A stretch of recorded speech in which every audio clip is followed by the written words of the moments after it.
जिसने भी किसी दूसरे की पत्नी पर हाथ उठाया है या पराया स्त्री पर हाथ उठाया है, उसका विनाश अटल है, निश्चित है कि उसका विनाश होकर ही रहेगा। भले किसी कारण से हो, लेकिन होकर ही रहेगा। जैसे बेचारा रावण, रावण पावरफुल व्यक्ति था। उसने क्या किया कि सीता जी को हरण किया, धोखा से, छल से उनका अपहरण किया, बेचारा का विनाश हो गया। उसी प्रकार कौरव कौरव में थी द्रौपदी।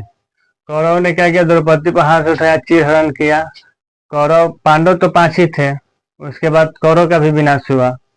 उसके बाद बाली आता है। बाली बेचारा अपने ही भाई सुग्रीव की पत्नी रुमा को अपने अंडर में रखा था और बाली को, सुग्रीव को दरबार से निकाल दिया था। इसका भी विनाश हुआ।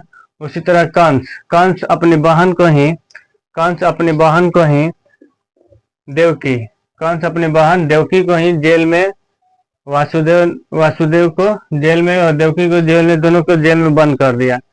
बाद में कृष्ण भगवान आते हैं और उसके बाद इनका भी कहानी तमाम हो जाता है। इसके बाद उसी तरह कलयुग में, ये था द्वापर युग की बात। अब आता है कलयुग।